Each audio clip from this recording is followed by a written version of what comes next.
Sir कटाते हैं तेरे नाम पे मर्दाने अरब। आज हम बात करेंगे जंग दमिश्क के बारे में, ये कैसे पेश आया। हज़रत खालिद बिन वलीद रज़ी अल्लाह ताला अन्हो ने जब बसरा को फ़तह किया तो हज़रत अबू उबैदा रज़ी अल्लाह ताला अन्हो को ख़त लिखा कि अल्लाह के हुक्म से हमने बसरा को फ़तह कर लिया, अब हम दमिश्क की तरफ जाने लगे हैं, आप भी वहीं आ जाएँ। फिर एक और ख़त लिखा हज़रत अबू बकर सिद्दीक़ रज़ी अल्लाह ताला अन्हो को कि अल्लाह के हुक्म से हमने बसरा और बाकी तमाम कबाइल को फ़तह कर लिया है, अब हम दमिश्क की तरफ जाने लगे। दूसरी जानिब हाकुल बादशाह ने एक बहुत ज़बरदस्त लश्कर तैयार कर रखा था। जब उसको ये खबर मिली कि मुसलमानों ने बसरा को फ़तह कर लिया, वो बहुत ज़्यादा घबरा गया और उसने रोमी सरदारों की एक मीटिंग बुलाई और उसने सूरत हाल से उनको आगाह किया और कहा कि अगर दमिश्क भी फ़तह हो गया तो हमारी जो भी शान शौकत है वो ख़त्म हो जाएगी। अगर जिसने मुसलमानों को वहाँ से भगा दिया तो कहा कि उसके लिए बाकी जितने भी कबाइल हैं उसका उनको सरदार बना दिया जाएगा।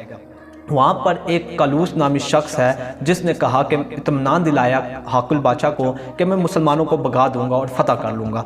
हाकुल बादशाह उससे मुतमीन हुआ और उससे सोने का स्लेब पहनाया और 5000 का लश्कर देकर उसको दमिश्क की तरफ भेज दिया।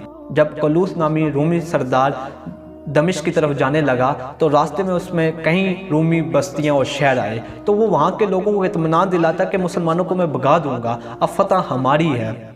तो लोग बहुत डरे हुए थे और उसके नारे लगाते रहे। जब कलूस नामी शख्स दमिश्क पहुंचा तो वहाँ का हाकिम इज़राइल था जो 3000 का लश्कर लेकर पहले वहाँ मौजूद था। तो उसकी और कलूस की आपस में बनती नहीं थी, इनके आपस में इख्तलाफात थे। तो कलूस ने कहा कि मैं अकेले ही जंग लड़ूंगा, इज़राइल को यहाँ से निकाल दिया जाए, मुझे यहाँ का हाकिम बनाया जाए। जब इज़राइल को पता चला कि कलूस ये अल्फाज कह रहा है तो उसने कहा कि मैं मुसलमानों के ख़िलाफ़ जंग नहीं लड़ता। लेकिन जो इर्द गिर्द के कबाइल थे वहाँ के सरदार आए और उन्होंने इस रोमी दोनों सरदारों का साथ दिया और एक फ़ैसला किया कि एक दिन कलूस लड़ेगा जंग और एक दिन इज़राइल लड़ेगा। जिस दिन में जिसकी फ़तह हुई तो कहा कि उसका दमिश्क का हाकिम माना जाएगा। दोनों इस बात पर इत्तेफाक करने लगे। अब जब जंग का वक्त आया, जब मैदान जंग में हज़रत खालिद बिन वलीद ने अपने जवानों को तैयार किया, सहाबा इकराम को तैयार किया, सफ़बंदी की और ख़ूब उनको जंग की फजीलतें बताई, तो सहाबा इकराम जंग के लिए बहुत ही ज़्यादा तैयार हो गए। दूसरी जानिब जब कलूस ने देखा कि मुसलमान तो बड़ी शान शौकत से लड़ने के लिए तैयार हैं, हालांकि हमारा लश्कर तो 20,000 पर है और उनका लश्कर सिर्फ 5,000 पर है, तो वो लोग ना डरे हैं ना सहमे हैं, बल्कि वो कलूस खुद ही घबरा गया। जब हज़रत खालिद बिन वलीद ने हज़रत दरार रज़ी अल्लाह ताला अन्हो को लश्कर की तरफ जाने का हुक्म दिया और हमला करने का हुक्म दिया, हज़रत दरार मोटी आँखों वाले, तवील कद और उनकी पेशानी कुशादा थी। जब वो दुश्मन के लश्कर पर गए, सुनने की बात है, बहुत मज़े वाली बात है कि जब वो दुश्मन के लश्कर में गए उन्होंने दुश्मन को किस गाजर मूली की तरह काटा। वो जब गए लश्कर में घुसे, उन्होंने जो घोड़ा सवार थे सबसे पहले उन पर हमला किया और उनकी गर्दनें और उनको ज़ख्मी करते गए।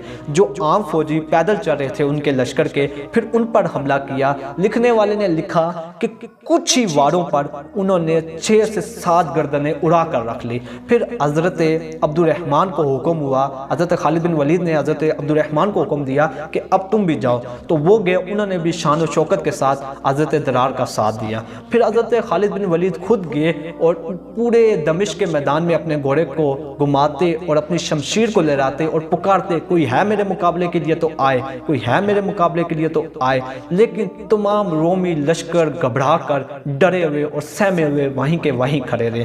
कलूस जो वहाँ का सरदार था, उस लश्कर का सरदार था, वो डरा हुआ और घूर रहा था हज़रत खालिद बिन वलीद को।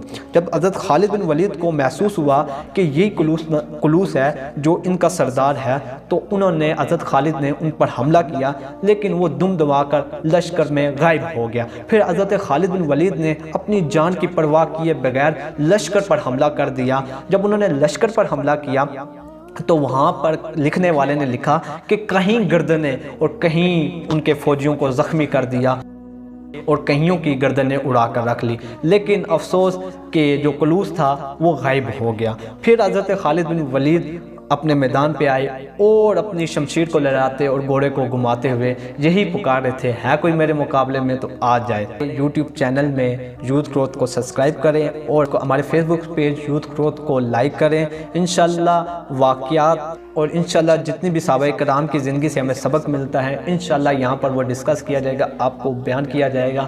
جزاک اللہ خیرہ۔